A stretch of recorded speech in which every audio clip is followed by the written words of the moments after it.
다니엘서 제5과 바벨로니아의 멸망. 다니엘서 5장. 주제절. 힘찬 음성으로 외쳐 이르되 무너졌도다 무너졌도다 큰 성 바벨로니아여, 귀신의 처소와 각종 더러운 영이 모이는 곳과 각종 더럽고 가증한 새들이 모이는 곳이 되었도다. 또 내가 들으니 하늘로부터 다른 음성이 나서 이르되 내 백성아, 거기서 나와 그의 죄에 참여하지 말고 그가 받을 재앙들을 받지 말라. 요한계시록 18장 2절 4절. 시작하는 말. 밤은 하루를 끝내는 마지막 시간이다. 밤이 없는 날이 없듯이 모든 사람에게는 마지막 밤이 있으며 모든 나라에도 마지막 밤이 있어 왔다. 단지 그 밤이 언제인지 모르고 하루하루를 사는 것뿐이다. 본능대로 살고 재물만을 위해 살면서 하나님과 영원한 사물을 무시하고 사는 사람은 이러한 선고를 듣게 된다. 어리석은 자여, 오늘 밤에 내 영혼을 도로 찾으리니 그러면 네 예비한 것이 네 것이 되겠느냐. 누가복음 12장 20절. 자신의 구주를 배반한 채 성만찬의 빵 조각을 받고 곧 나가니 밤이러라고 기록된 가룟 유다의 마지막 밤은 아침이 다시 없는 영원한 밤이었다. 기원전 539년 10월 13일은 대담하게도 하나님을 모욕하면서 술과 여자와 우상 숭배에 빠졌던 바벨로니아 왕 벨사살의 마지막 밤이었다. 그 밤은 벨사살 자신의 마지막 밤이었고 동시에 대제국 바벨로니아의 마지막 밤이기도 했다. 그날 밤에 갈대아 왕 벨사살이 죽임을 당하였고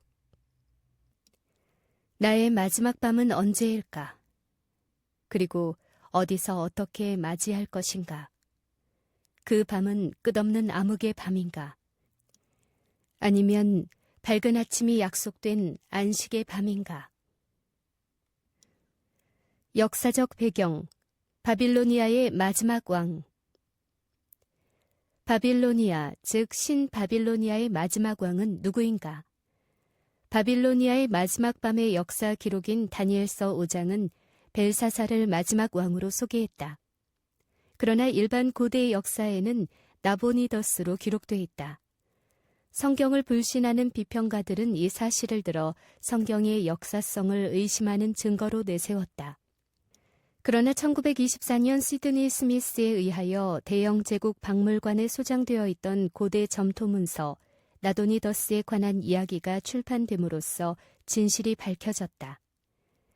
마지막 왕 나도니더스가 그의 재위 3년에 북부 아라비아의 테마로 원정을 떠나면서 장자인 벨사살에게 왕위를 위임하여 그를 섭정왕으로 삼았으며 바벨로니아 성을 통수하게 하였다. 바빌로니아 성이 메디아와 페르시아의 연합군에게 함락되던 당시 성을 지키고 있던 바벨로니아 왕은 나도니더스가 아니라 벨사살이었음이 고고하게 기록에서 확인된 것이다. 역사의 기록은 틀릴 수 있어도 성경의 기록은 틀릴 수 없음이 확인된 것이다. 역사에 관해서도 성경은 정확한 교과서이다. 바빌로니아의 마지막 밤. 1. 바빌로니아의 마지막 밤의 장면이 어떻게 묘사되어 있는가? 벨사살 왕이 그 귀인 1,000명을 위하여 큰 잔치를 배설하고 그 1,000명 앞에서 술을 마시니라. 다니엘서 5장 1절. 설명. 고대의 대제국 바벨로니아의 마지막 밤은 정확히 기원전 539년 10월 13일 밤이었다. 고대 역사에 의하면 당시 바벨로니아는 신흥 대제국인 페르시아, 즉 성경의 바사의 국부 키루스, 즉 성경의 고레스의 연합군에 의하여 연전 연패하여 전선에 나갔던 부왕 나도니더스는 10월 10일 보르시파 성으로 퇴각하였으며 섭정왕 벨사살은 바벨로니아 성을 지키고 있었다. 5장의 사건은 메디아와 페르시아 연합군이 바벨로니아 성을 포위한 가운데 성 안에서 베풀어진 마지막 잔치였다. 왜 이처럼 위태로운 상황에서 술잔치를 베풀었을까? 술은 불안하고 초조할 때 뇌신경을 마비시켜 일시적인 평안을 느끼게 하는 진정제이다. 그것은 축제가 아니라 겁에 질린 왕의 공포를 달래어 떨어진 사기를 진작시키기 위해 베푼 겁쟁이의 술잔치였으며 적에게 포위되어 불안해하는 국가 지도급 인사 1000명을 초청하여 자신과 국가의 건재를 과시하기 위한 전시용 잔치이기도 했다. 2. 잔치 도중 술에 취한 왕에 의해 어떤 불경스러운 일이 저질러졌는가? 벨사살이 술을 마실 때 명하여 그 부친 느부갓네살이 예루살렘 전에서 취하여 온 금, 은, 기명을 가져오게 하였으니 이는 왕과 귀인들과 왕후들과 빈궁들이 다 그것으로 마시려 함이었더라. 이에 예루살렘 하나님의 전 성소 중에서 취하여 온 금 기명을 가져오매 왕이 그 귀인들과 왕후들과 빈궁들로 더불어 그것으로 마시고 다니엘서 5장 2절 3절. 설명. 술에 취하여 정신이 몽롱해진 벨사살 왕은 느부갓네살 당시 하나님을 섬기는 예루살렘 성전에서 노력해온 금, 은 그릇들을 가져오게 하여 왕후와 빈궁들과 더불어 그것들로 술을 부어 마시게 했다. 그런데 예루살렘 성전의 금은 그릇들은 하나님을 섬기는 성전 봉사에 쓰기 위해 특별히 제작한 것으로서 지극한 성물이었다. 게다가 그러한 자리에 참석하는 것이 정례가 아닌 후궁들과 처첩들과 더불어 그 그릇에 술을 부어 마신 것은 대담하고도 파격적인 신성 모독 행위였다. 3. 이처럼 살아계신 창조주 하나님을 대담하게 모독하는 한편 누구를 찬양하였는가? 무리가 술을 마시고는 그 금, 은, 동, 철, 목, 석으로 만든 신들을 찬양하니라. 다니엘서 5장 4절. 설명. 바빌로니아는 다신교 국가로 우상 숭배의 종주국이었다. 지방마다 도시마다 별개의 신들이 있었으며 각종 금속과 돌과 나무로 만든 우상들이 신으로 숭배되었다. 게다가 멸망 당시 바벨로니아 성 안에는 페르시아에 의해 함락된 도시들과 지방들에서 피신시킨 온갖 신들이 집결되어 있어 가히 우상 신들의 전시장을 방불케 했다. 하나님을 섬기는 일에만 사용되는 성전의 거룩한 그릇에 술을 부어 여자들과 더불어 마시면서 우상을 찬양한 난잡한 행위는 하나님이 살아계시다면 더 이상 묵과할 수 없는 신성 모독의 극치였다. 4. 성경은 우상 숭배를 금하는 한편 하나님을 바르게 섬기는 필수 조건으로서 무엇을 명하고 있는가? 너희는 자기를 위하여 우상을 만들지 말지니 목상이나 주상을 세우지 말며 너희 땅에 조각한 석상을 세우고 그에게 경배하지 말라. 나는 너희 하나님 여호와임이니라. 너희는 나의 안식일을 지키며 나의 성소를 공경하라. 나는 여호와니라. 레위기 26장 1절 2절. 설명. 성소는 하나님을 예배하는 거룩한 장소로서 안식일은 하나님을 예배하는 거룩한 시간으로서 특별히 성별되어야 하는 참다운 예배의 필수 요소이다. 5. 마지막 때에도 영적인 바벨로니아에 의해 어떤 파멸적인 일들이 이루어질 것이라고 예고되었는가? 이 일 후에 다른 천사가 하늘에서 내려오는 것을 보니 큰 권세를 가졌는데 그의 영광으로 땅이 환하여지더라. 힘센 음성으로 외쳐 가로되 무너졌도다 무너졌도다 큰 성 바벨로니아여. 귀신의 처소와 각종 더러운 영에 모이는 곳과 각종 더럽고 가증한 새에 모이는 곳이 되었도다. 요한계시록 18장 1절 2절. 설명.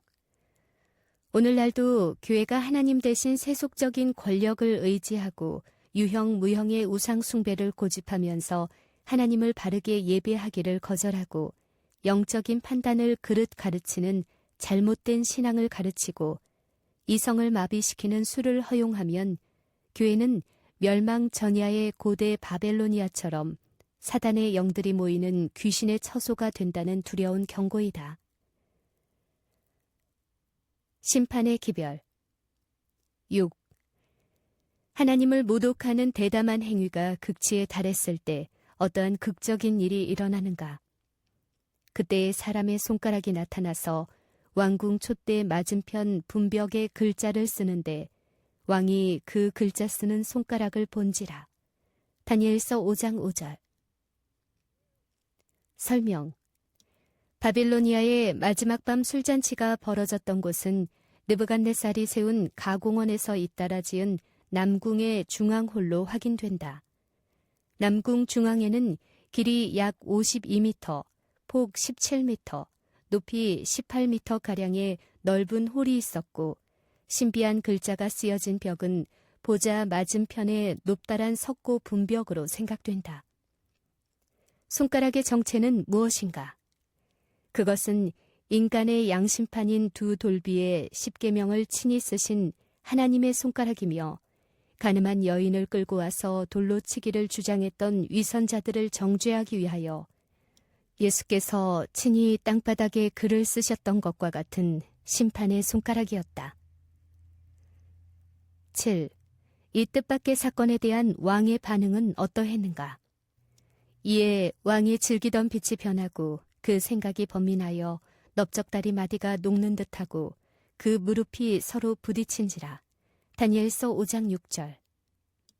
설명. 술에 취한 벨사살은 정체불명의 손가락이 써놓은 뜻도 모르는 몇 자의 글을 보는 순간 얼굴은 창백해졌고 오금이 내려앉아 공포에 휩싸였다. 죄를 지은 사람의 양심은 스스로의 정죄에 따라 부과된 두려운 죄책감에 절로 압도되는 것이다. 8. 이 돌발적인 사태를 수습하기 위해 어떤 조치가 취해졌는가? 왕이 크게 소리하여 술객과 갈대아 술사와 점쟁이를 불러오게 하고 바벨로니아의 박사들에게 일러 가로되 물론 누구든지 이 글자를 읽고 그 해석을 내게 보이면 자주옷을 입히고 금사슬로 그 목에 들이우고 그로 나라의 셋째 치리자를 삼으리라 하니라. 때에 왕의 박사가 다 들어왔으나 능히 그 글자를 읽지 못하며 그 해석을 왕께 알게 하지 못하는지라. 그러므로 벨사살 왕이 크게 번민하여 그 낯빛이 변하였고 귀인들도 다 놀라니라. 다니엘서 5장 7절에서 9절. 설명. 공포에 휩싸인 왕은 소리쳐 보좌관과 박사, 점성술사를 불렀으며 그 글을 읽고 해석하는 자에게 나라의 세 번째 자리까지 약속했다. 왜 하필 세 번째 자리였을까? 벨사살은 아직도 생존해 있는 아버지 나보니더스의 섭정왕이었으므로 부왕과 자신을 제외한 다음 자리는 세 번째 자리였기 때문이다. 그러나 이 신비한 글자를 읽고 해석할 사람은 아무도 없었다. 왕과 참석자들의 공포는 그럴수록 증폭되었다. 9. 이때의 도움을 자청하고 나선 태우는 누구이며 어떠한 제안을 했는가? 태우가 왕과 그 귀인들의 말로 인하여 잔치하는 궁에 들어왔더니 이에 말하여 가로되 왕이여 만세수를 하옵소서. 왕의 생각을 번민케 말며 낯빛을 변할 것이 아니니이다. 왕의 나라에 거룩한 신들의 영이 있는 사람이 있으니 곧 왕의 부친 때에 있던 자로서 명철과 총명과 지혜가 있어 신들의 지혜와 같은 자라. 왕의 부친 느부갓네살 왕이 그를 세워 박수와 술객과 갈대아 술사와 점쟁이의 어른을 삼으셨으니 왕이 벨드사살이라 이름한 이 다니엘의 마음이 민첩하고 지식과 총명이 있어 능히 꿈을 해석하며 은밀한 말을 밝히며 의문을 피할 수 있었습니다. 이제 다니엘을 부르소서. 그리하시면 그가 그 해석을 알려드리리이다. 다니엘서 5장 10절에서 12절. 설명.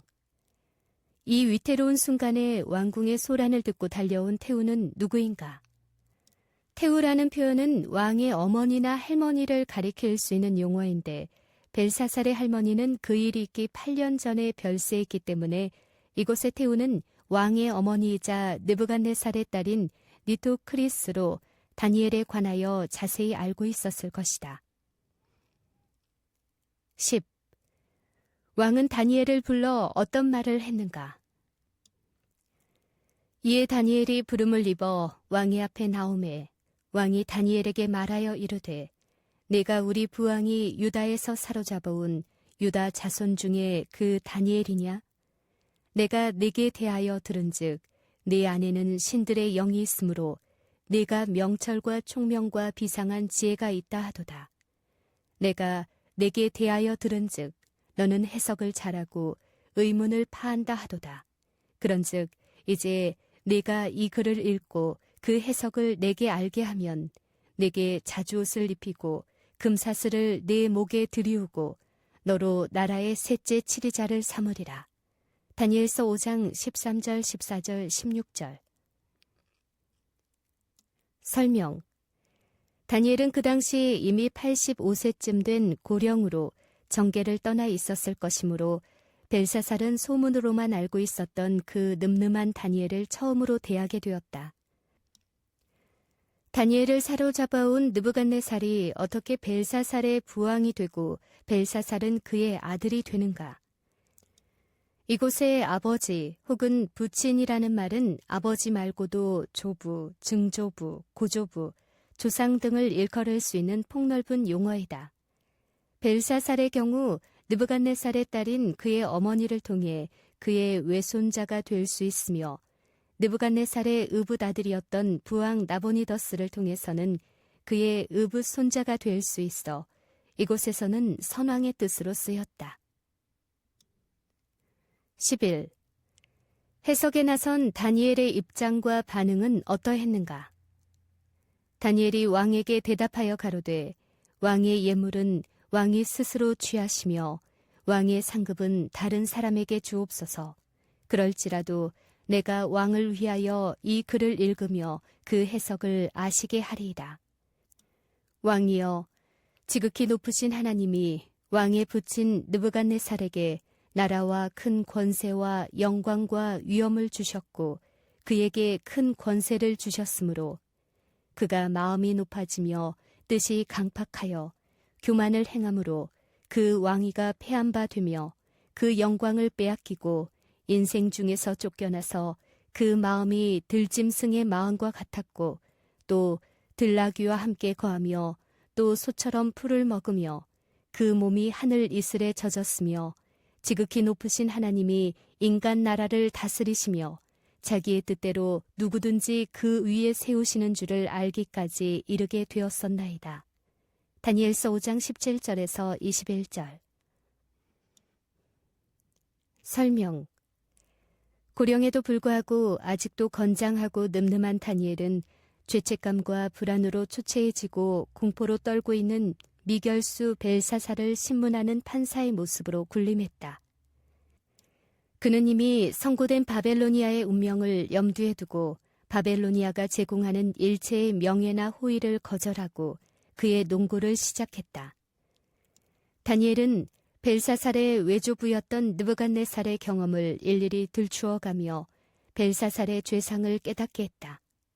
부인할 수 없는 역사를 통해 하나님의 존재와 능력과 속성을 확실히 알게 되었으면서도 명백한 교훈을 받지 못하고 이처럼 대담한 신성 모독의 죄를 범한 것은 용서받지 못할 처신이었다. 그처럼 위대했던 대왕 느부갓네살도 끝내 경배한 하나님을 벨사살이 이처럼 무시하고 공공연히 모독한 것은 있을 수 없는 일이었다. 12. 벨사살과 바벨로니아의 파멸을 가져온 죄는 구체적으로 무엇이었는가? 벨사살이여, 왕은 그의 아들이 되어서 이것을 다 알고도 오히려 마음을 낮추지 아니하고 도리어 스스로 높여서 하늘의 주제를 거역하고 그 전 기명을 왕의 앞으로 가져다가 왕과 귀인들과 왕후들과 빈궁들이 다 그것으로 술을 마시고 왕이 또 보지도 듣지도 알지도 못하는 금, 은, 동, 철과 목석으로 만든 신상들을 찬양하고 도리어 왕의 호흡을 주장하시고 왕의 모든 길을 작정하시는 하나님께는 영광을 돌리지 아니한지라. 다니엘서 5장 22절 23절. 설명. 한마디로 교만과 자만이었다. 피조물인 자신을 창조주인 하나님 이상으로 높이고 하나님께 마땅히 돌려야 하는 존경과 영광을 빼앗은 예배 찬탈죄였으며 그것을 자기 숭배의 방편인 우상 숭배로 대치한 예배 횡령죄였다. 그것은 부모의 존재와 권위를 무시하고 오히려 능멸한 폐륜죄에 해당하는 범죄 행위였다. 13. 마지막 때 동일한 죄를 범하고 있는 세상에 대한 엄숙한 기별은 무엇인가? 그가 큰 음성으로 가로되 하나님을 두려워하며 그에게 영광을 돌리라. 이는 그의 심판하실 시간이 이르렀음이니 하늘과 땅과 바다와 물들의 근원을 만드신 이를 경배하라 하더라. 요한계시록 14장 7절. 설명. 벨사살과 바벨로니아의 종말을 가져왔던 동일한 죄가 마지막 세상의 파멸을 가져올 것으로 예고되었다. 예배는 창조주 하나님의 존재에 대한 이성을 가진 인간이 마땅히 해야 할 반응이다. 식물이 태양빛에 반응하기를 거절하면 광합성이 이루어지지 않으므로 꽃도 열매도 생길 수 없듯이 빛의 근원이신 하나님의 존재에 반응하지 않는다면 그 결과는 불행이요 파멸인 것이다. 14. 창조주 하나님께 대한 예배를 끝까지 거절하고 우상 숭배를 선택한 왕에 대한 선고는 무엇이었는가? 이러므로 그의 앞에서 이 손가락에 나와서 이 글을 기록하였나이다. 기록한 글자는 이것이니 곧 메네 데겔 우바르신이라. 다니엘서 5장 24절 25절. 15. 그 신비한 선고문의 해석은 무엇인가? 그 뜻을 해석하건대 메네는 하나님이 이미 왕의 나라의 시대를 세워서 그것을 끝나게 하셨다 함이요. 데겔은 왕이 저울에 달려서 부족함이 배었다 함이요. 베레스는 왕의 나라가 나뉘어서 메대와 바삿 사람에게 준바되었다 함이니이다. 다니엘서 5장 26절에서 28절. 설명. 글자는 당시 바벨로니아의 공용어였던 아람어로서 쉽사리 읽을 수는 있었을지라도 문장이 아니어서 뜻을 바로 알 수가 없었을 것이다. 메네는 계산되다, 헤아려지다는 뜻이며 데겔은 저울에 달려지다는 뜻이고 우는 접속사로 그리고이며 바르시는 베레스의 복수형으로 조각들이란 뜻인데 복수일 경우 조각들이란 말 대신 페르시아 사람들로 불릴 수도 있다. 해석된 선고의 내용인즉 벨사살과 그의 나라가 헤아려 보고 달아본 결과 기준 미달로 더 이상 존재해야 할 가치를 상실했으므로 포위하고 있는 메디아 페르시아, 즉 성경의 메데 바사에게 나라를 넘기시겠다는 최후의 통고였다. 희낙낙하던 술잔치는 이제 공포와 불안으로 아우성치는 수라장이 되었다. 바빌로니아의 마지막 밤 술잔치는 죄악의 잔을 채워 마침내 심판을 집행하기에 이르렀다. 16. 그 신비한 글자를 읽은 다니엘의 준엄한 선고가 있은 직후 어떤 일이 일어났는가? 그날 밤에 갈대아 왕 벨사살이 죽임을 당하였고 다니엘서 5장 30절. 설명. 여러 날 난공불락의 유세인 바벨로니아 성을 헛되이 포위하고 있던 메디아 페르시아의 연합군은 묘안을 얻었다.